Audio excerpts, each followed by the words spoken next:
Não é culpa da tecnologia a ansiedade, mas é culpa de uma estrutura contemporânea que trabalha com a ideia de perfeição, não de perfectibilidade. Você não tem essa capacidade de pensar por você, saber o que é melhor para você? Ou seja, é isso que é protagonismo. Eu me coloco na frente da decisão. O que não quer dizer que eu seja onipotente, que eu penso que vai acontecer, que basta pensar positivo. Isso é fantasia de autoajuda. Às vezes você vai pensar muito positivo e vai fracassar. Às vezes você vai tentar muito e vai fracassar. Não é isso que determina, mas é exatamente essa insistência, olhar além do horizonte. Olhar além da sua capacidade de ver o momento imediato. E para isso que exatamente vem a questão estratégica. A capacidade de pensar olhando além daquele momento. A capacidade de investir em metas de médio e longo prazo. E não viver como crianças ou animais. Como vive uma criança e um animal? Tenho vontade, fiz, quero dormir, durmo. Preciso ir ao banheiro, urino. Pronto, isso é uma criança ou um animal. Ser adulto é aprender que às vezes tem muita vontade de ir ao banheiro e não vai. Que não chegou a tempo, que não dá, que você vai tentar controlar-se o máximo possível para construir um sentido estratégico. De que às vezes você pode dormir mais, às vezes menos, às vezes tem que sacrificar o sono num período de provas. Mas também ser sábio para não ficar sacrificando até que a própria máquina corporal entre em colapso. É esse equilíbrio estratégico que ele é fundamental. Ousar ou repetir. Depende de uma pergunta muito importante. O que eu ganho ousando? O que eu ganho aumentando a aposta? O que eu ganho mudando de carreira? O que eu ganho fazendo um novo curso? O que eu ganho estudando uma outra língua? O que eu ganho repetindo o que está dando certo, se ainda está dando certo? E tudo isso é para não confundir uma questão muito importante, a confusão das pessoas entre dados e conhecimento. Hoje essa confusão ela dá origem a muito problema.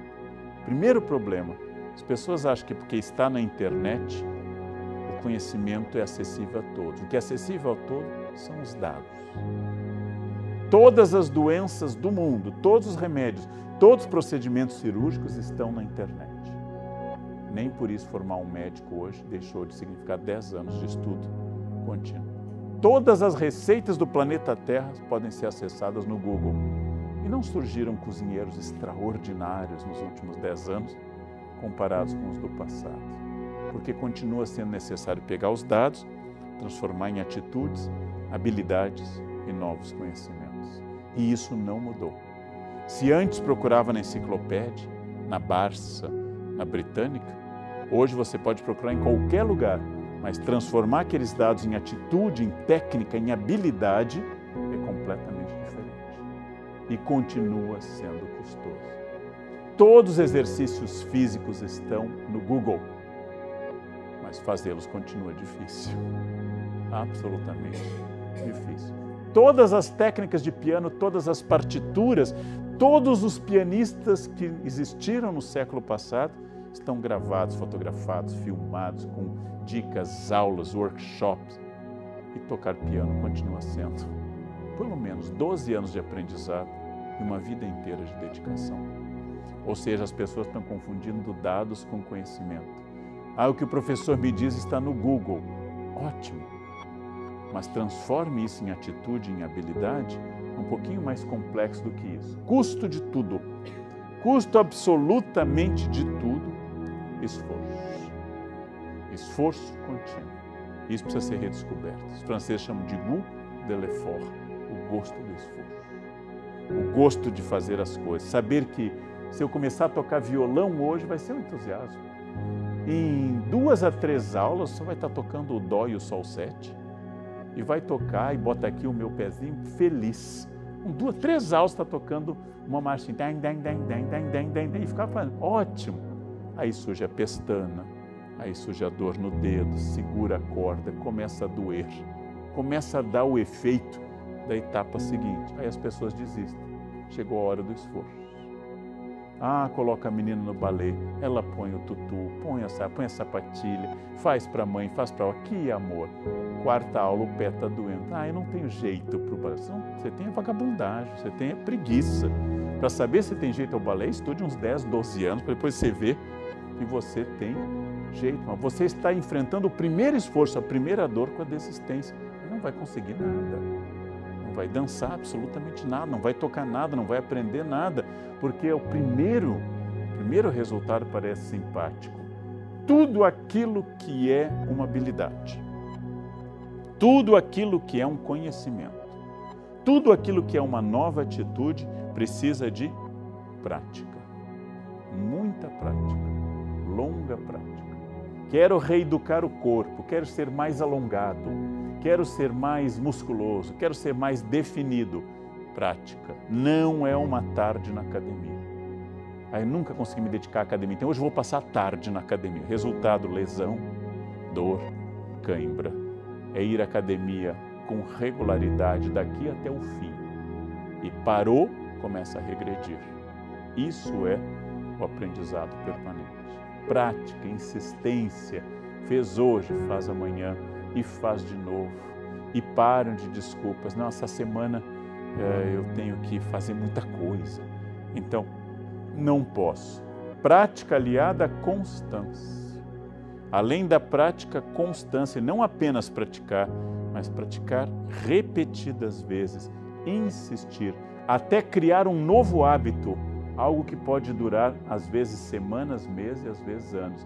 Mas criando um novo hábito, você passa a fazer. Tem um momento que o estudo se torna um hábito, que a academia, a atividade física se torna um hábito, correr se torna um hábito, tocar um instrumento se torna um hábito. Esse momento precisa ser atingido. E aí, quando se torna um hábito, não é mais um esforço, você acorda automaticamente. Quem aqui acorda todos os dias na mesma hora, vai perceber depois de uns anos que não precisa mais de despertador. O corpo responde, acordando você até sábado e domingo, naquela mesma hora, porque o corpo responde a hábitos. Você tem até raiva, mas chega domingo, acorda, e com a idade vocês vão ver que não consegue mais dormir de novo. Ou coisa, vão lá, vamos trabalhar. Você tenta explicar, não, hoje, dizer não, ele vai insistir. Constância. Constância é fundamental para tudo isso. Menos reclamação e mais ação. Menos eu estou cansado, não deu, hoje não, está chovendo, está frio, está longe, o pé está doendo. Isso aqui. Menos reclamação e mais ação. Ignorem mais as suas desculpas. Ignorem mais desculpas e aprendam. Insistam. Hábito, constância. Ah, mas eu nunca fui assim. Quer começar a ser? Está feliz até o momento com o que conseguiu? Está feliz com sua renda, seu corpo, sua família, seu conhecimento? Então, siga. Quer crescer? Totalmente diferente. É para isso que eu preciso pensar que eu sou sócio majoritário da minha própria vida. Então, ao gerenciar um esforço de aprendizado contínuo, ao gerenciar uma mudança desse porte, é uma decisão. É uma decisão importante, é uma decisão permanente, é uma decisão que começa hoje, continua amanhã, insiste, aí precisa na outra semana dar um incentivo, depois precisa encontrar amigos no mesmo tipo de vibração, de mudança e fazerem um grupo de autoapoio, faz um grupo de força, colega, vai, mais um livro e um empurrando o outro, porque o cérebro vai reagir. Não é o seu inimigo, não é sua amiga invejosa, seu amigo invejoso. Quem vai lhe atrapalhar é o seu cérebro. É o único inimigo que você tem. Amigo dá para bloquear, cérebro não dá para bloquear. Falso amigo, deleta.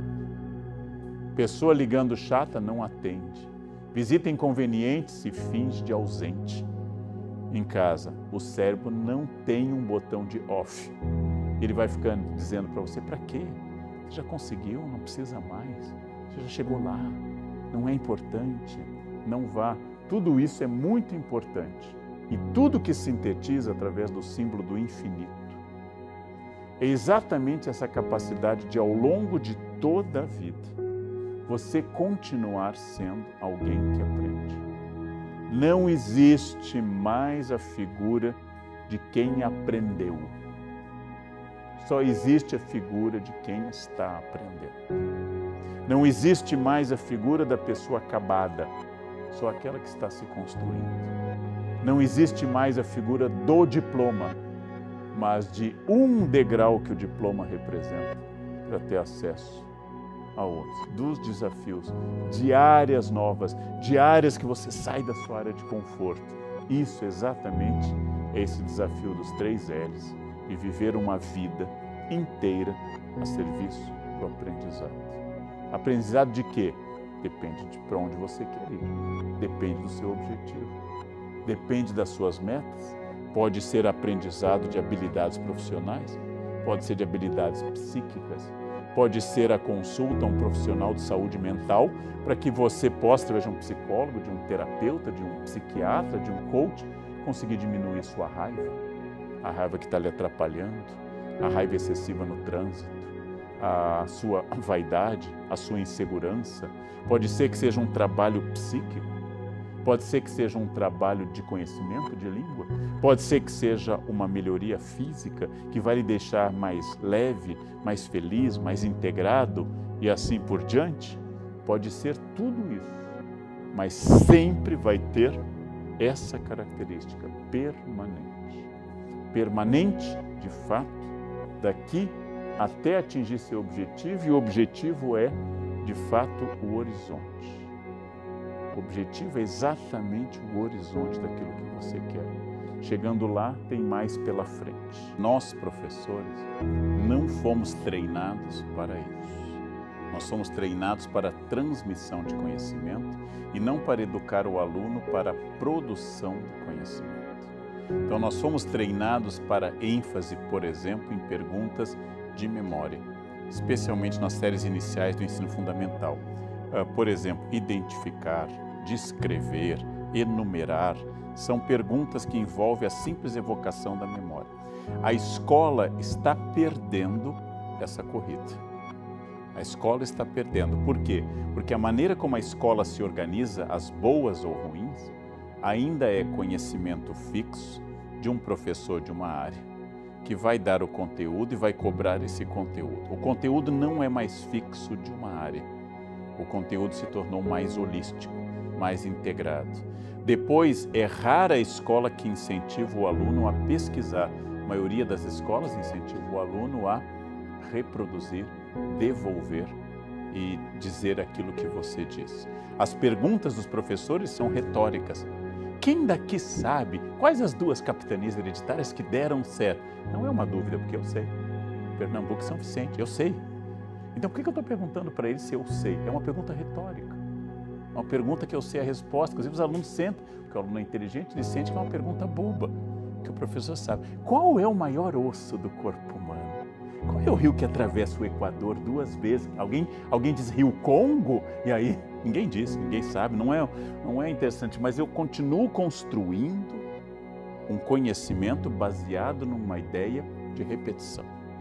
Então, a escola tem, em primeiro lugar, um sentido de ter alguém, você, professora, que está há mais tempo na jornada do conhecimento e tem segurança para orientar alunos a buscarem esse conhecimento. Em segundo lugar, ela tem um sentido de sociabilidade, porque aprender por si é bom, mas quem aprende por si não se submete à dinâmica do grupo e fica uma pessoa mais complicada. Porque a escola é um grande aprendizado para o nosso narciso. É na escola que a gente vai sofrer o primeiro bullying, o primeiro trauma.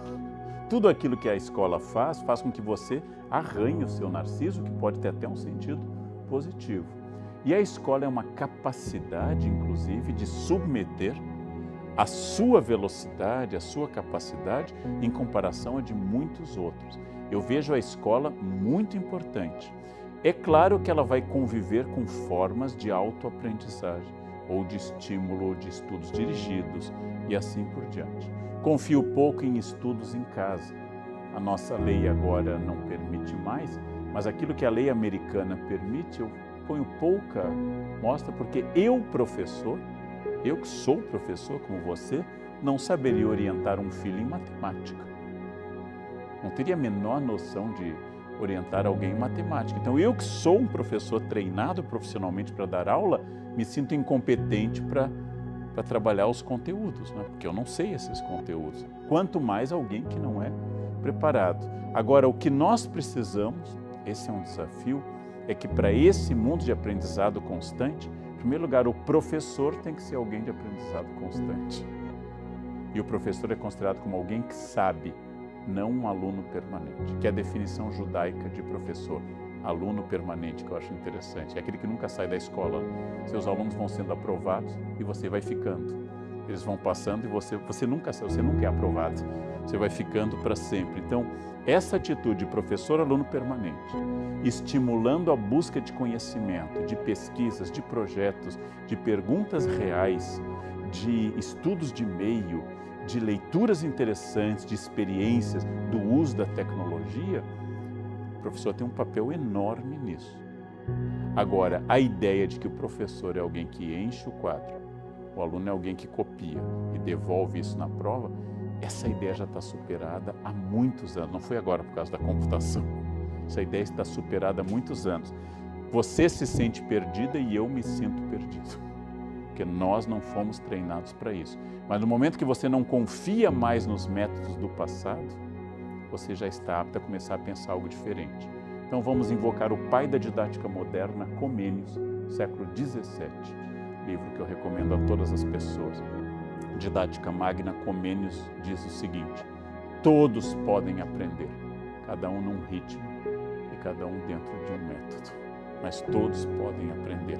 Então essa é uma ideia muito importante para todos nós. No centro do furacão do aprendizado permanente está a escola. Então a escola deveria ser o lugar que desperta curiosidade. Curiosamente, ela é o lugar que mata a curiosidade. Então você pega na escola um autor fascinante, muito bom como Machado de Assis, e o aluno cria uma birra gigantesca, porque caiu na prova, teve que falar sobre Capitu, sobre Escobar e não aprendeu a beleza de Dom Casmurro. Pega processos fascinantes e reduz a prova, a desenho, a representar aquilo de forma chata. É um desafio para nós. E os pais estão perdidos, os alunos perdidos e os professores estão perdidos. Mas eu acho que nós temos um papel enorme a dar dentro desse quadro. Tudo que é mais inserido no mercado é mais dinâmico. O magistério está menos inserido no mercado, logo reflete de outra forma. Então a primeira questão é que não é culpa da tecnologia a ansiedade, mas é culpa de uma estrutura contemporânea que primeiro trabalha com a ideia de perfeição, não de perfectibilidade. Quando você diz eu não estou dando conta, obviamente é porque você está colocando objetivos que estão além da capacidade de tempo. Então, quero produzir a campanha mais importante de toda a história? Não, você não pode fazer isso, porque isso talvez não esteja ao alcance. Quando eu vou aumentando a quantidade de demandas, eu vou criando uma insatisfação que foi gerada pelo próprio estágio atual do capitalismo como uma forma de obter o máximo de você. Então, se eu te mantiver insatisfeita, com um sentimento de incompletude e que nunca vai ser o máximo ou o melhor, eu vou fazer você ficar sempre se esforçando. É uma técnica de opressão de pessoas, por exemplo, que aprenderam que tendo uma esposa ou um marido que cozinha bem, diz, tá bom o seu prato. Porque aí a pessoa continua se esforçando. É a coisa mais deliciosa que eu já comi na minha vida, ela para. Ela fala, então, você se esforçou? Não, tá melhor que semana passada, amor. Tá melhor, viu? Continua assim. Essa é uma maneira autoritária, como estratégia, de eu te manter produtivo. Então a pergunta é se o que você faz é significativo. E se é significativo, o que você pode fazer no tempo dado para fazer? Você tem um limite do tempo, que eu já disse, o tempo não é um valor que você possa expandir de forma elástica universal. E se você faz aquilo, qual é o papel daquela produção?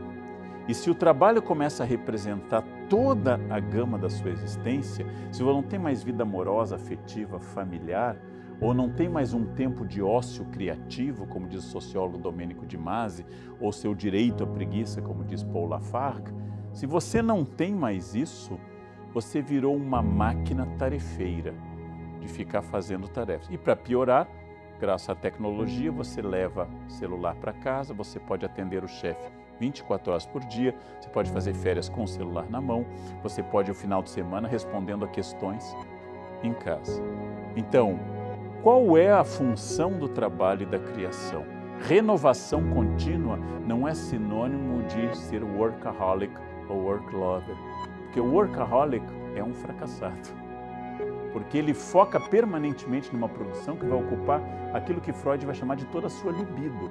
Em outras palavras, não tendo sexo, ele trabalha sem cessar, só que é insatisfatório aquilo. Então, se você está deslocando toda a sua libido para o trabalho, o problema é que o trabalho não é capaz de sozinho de lhe dar toda essa satisfação. Essa insatisfação é uma estratégia sua, do seu superego, do que você incorporou da sua mãe, do seu professor, do padre, do rabino, do pastor, que foi lhe dizendo que você é pecadora, limitada, incompetente, você não é tudo que a gente esperava, você é uma decepção, porque isso é uma maneira de mantê-la muito produtiva. Enquanto você for incompetente, você continua fazendo, você continua se esforçando. Então, em primeiro lugar tem isso. Depois, é um erro contemporâneo de achar que existe a felicidade plena. É uma crença de Instagram, vocês precisam levar isso em conta. A felicidade só existe no Instagram. Então, se você acredita que quem está postando que a família é ótima, realmente tem uma família ótima, é um problema. Nossa, mas por que o meu final de semana foi horrível? Meu amigo foi aqui, viajou para a Serra Gaúcha, postou fotos da família. É que ele só posta aquela foto, não do inferno que foi no carro com os filhos. Meus filhos mexeram o saco, eu pensei em jogá-los de Veranópolis, no Rio das Antas, para isso. Não, ele não vai postar isso, ele vai postar a fotinho de todo mundo feliz. Não acredite nisso. Existe a dimensão trágica da existência. Todo trabalho que você fizer é incompleto.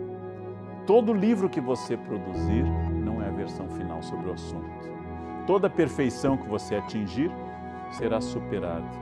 Todo conhecimento ficará datado. Isso deve lhe dar uma certa liberdade. Não é possível fazer nada além do possível.